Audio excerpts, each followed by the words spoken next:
Hello everyone, welcome back to the channel. It is new bike day. How exciting. If you do not know, this year I've been buying all my own bikes, own brands of bikes, whatever I like, if I want to try something new.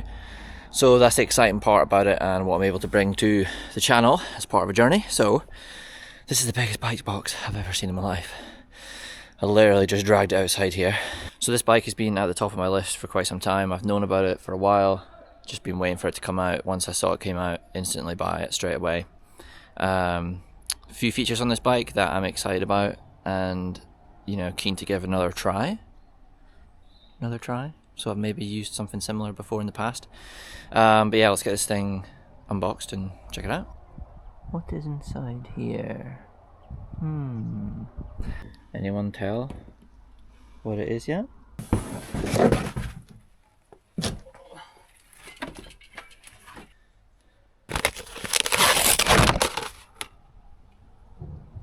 So there she is, finally unboxed. This is, obviously I want to mention actually that I bought a full complete bike.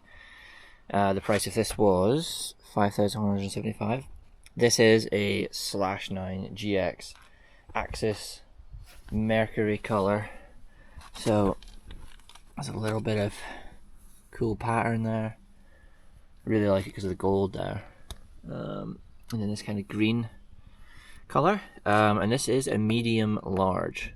So usually I just go for a large, but figured this year's different, trying new things, try medium large, a bit more of a playful bike. Of course it's got the high pivot, or wherever you'd want to call this, get in the comments, let me know. Mid pivot, I guess. Most bikes with main pivots closer to the bottom bracket have a mostly vertical axle path.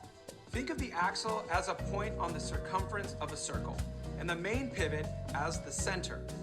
With a lower pivot, the axle starts its trajectory higher up on the circle, so it moves along the vertical part of the circumference. When we move that main pivot higher, that means that now the axle starts its trajectory lower on the circumference, so it moves along the part of the circle that's going backward in relation to the rest of the bike, resulting in a rearward axle path. On the trails, that feels like a quicker reaction to bumps with more momentum and less hang-up on square-edged hits. In other words, the rear wheel moves out of the way of the bumps easier and faster than a rear wheel with a more vertical axle path. Why is chain growth bad? Think about what happens if you pull backwards on your chain. Your pedals move backwards too. That's called pedal kickback, and it makes for a harsh ride that beats up your legs as you're standing up on those pedals. That chain tension also counteracts the suspension, so it can't work as freely as it should. But there is a solution. Hooray! While the rearward axle path increases the distance between the axle and the chainring, it doesn't increase the distance between the axle and that high main pivot. So by routing the chain around this idler pulley, we get rid of that chain growth effect. That takes care of the top part of the chain, but the bottom section of the chain also grows when the suspension compresses. A lot of bikes just let the rear derailleur cage take up that extra tension, but that can really affect your shifting performance. So, we also have this lower idler pulley that mitigates lower chain growth and frees up the derailleur to do its job. And since it takes that tension off the chain, that also means the suspension can work better. So my whole idea and point of buying a full bike was because it actually wasn't that expensive. The frame only carbon was $4,700. The frame only alloy was $3,000, but they didn't have any in stock. So I would have bought that, but I'm going to sell some parts on this anyway. I'm going to swap out obviously my components and put them on, so I'm excited for that. The build's going to be sick. This is an alloy, which I'm excited to ride. I mean, usually carbon enduro bikes is all I've ever rode, so this could be a first for me, I think. Anyway, the spec that comes on it comes with GX dub cranks. Pretty sure that's a 30-tooth chainring, 19-tooth idler. We have the all-new SRAM GX stuff, so all this works together, like the chain, the chainring, the cassette, and it's wireless as well, which is cool. Bonty wheels, we're swapping them out. Bonty tires, we're swapping them out. This is really cool. I like this mudguard. It's going to keep all the dirt away from here. I think more bikes, if they can, need to do that. Low high, I think there's an opportunity to change the geo a little bit on this, which is cool. RockShox forks, we're swapping them out for Olin's. It's got SRAM brakes and everything. We're going to swap them out for Hayes. Obviously swap the shock eventually. This is the new Vivid, but this is a Vivid Select Plus. Sure, it's still pretty good, but anyway, this is a first for me. I have never had a compartment here, which is so cool. I mean, a lot of bikes are starting to do that more now, right? But this is wicked. So this is as easy as that. Man, I wonder how much money and everything went into just designing that. This is also a mullet bike, so this is 29 front, 650B rear, as all my bikes have pretty much been this year. I'm going to take all this off and at least try and get the stem on and then see how it looks. So I didn't know, I've never ever bought a bike complete. I literally don't have to do anything. The bars and everything are already on. Brakes are already on. Need to put the bars straight, I think. Right, so we're finally back at my house. Got the rig here. I've already changed a couple things on it right now for the moment, time being. Give a like on the video if you're stoked on how this build is looking and gonna come to life. So as the bike came fully assembled, which is pretty cool to see, we've installed a new saddle, so I don't have a saddle sponsor.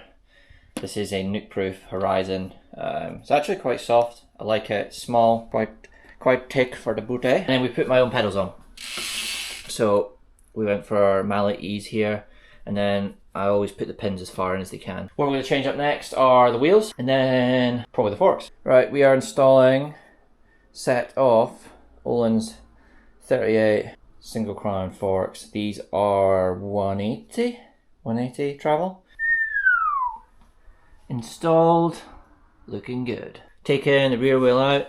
Super cool thing about this derailleur is that it bolts straight onto the frame instead of like a hanger. I think it's called UDH, I think. Right, it's a new day. We are swapping out the cockpit here, the Bontrager cockpit, for brand new P&W stuff. We have the loam lever, the range stem. We have a 200mm dropper post and a set of range bars. I will leave a link in the description where you can get these products, the exact same ones that I use. Also, not noticed, but just got these t-shirts in. These are my initials, LB. It's the logo that's actually on top of one of my helmets, my custom painted helmets. And this is like a tie-dye kind of black to white fade. Got some long sleeves too. I'm just experimenting with these at the moment. This is a size XL. Fits really well actually, feels good. So maybe if there's a demand for some of them, just to support the journey, support me, let me know in the comments, and maybe I will sell them in the future. But for now, just me rocking these, so pretty happy with them. So we finally have the long-awaited package arrived from Hayes. Got some Dominion A4s in here in a nice bronze colour. Oh yeah. Shout out to Josh and the whole crew there for getting these sent to me for this last minute build. Let's get them installed. The full build is complete. Ready? 3, 2, 1. So obviously, this might be a bit of a shock. I've been keeping this bike quiet. Obviously got the Canyon, but I thought I'd do a bit of a surprise. I got this as well. So this is my enduro bike, and it's going to be my enduro bike for the rest of the year. Super stoked on the build. Trek Slash Gen 6 aluminium. I love the colour, honestly. It looks so nice. Can't wait to get some photos of this thing. But yeah, quick run through the build. We're running Hayes Dominion A4 brakes, front and rear. Highly recommend. P&W range bar and stem with the loam grips. Olin's 38 forks up front. The Olin's coil rear shock. What else have we got? We've got the full SRAM Axis GX edition. So it's not the most expensive, but it does the same job, honestly. Wireless shifting, 12 speed. Have the NV carbon wheels with the Delium tires. We're running the Delium Versatiles front and rear. 203 rotors front and rear. We're not going small or big or any, we're just doing the same. P&W loam dropper post. Nuke-proof saddle, nice and soft. Anything else? A little dial here for the shifters, which is new for me. to get used to that. But yeah, pretty impressed with it. Well, in fact, very impressed. It's probably the nicest enduro bike I've ever owned, which I'm so excited on. Really curious as to how this is going to work and how I'm going to get on with it, and if I'm going to have any problems with it with this idler. And this idler, fingers crossed, I don't.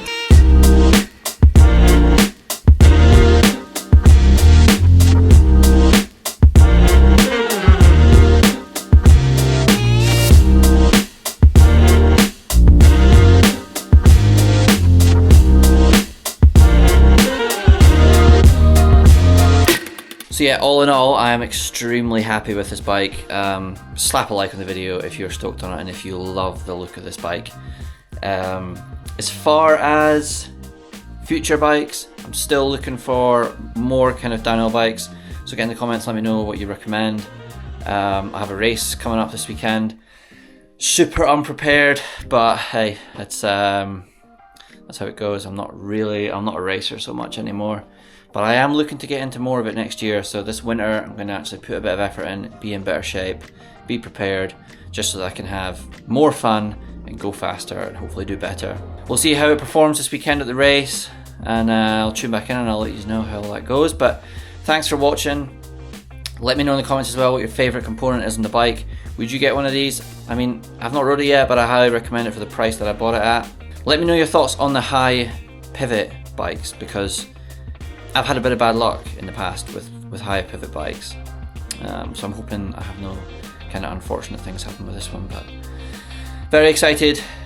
Make sure you drop a like on the video as always, subscribe to the channel so you don't miss future videos, and we will see you in the next video.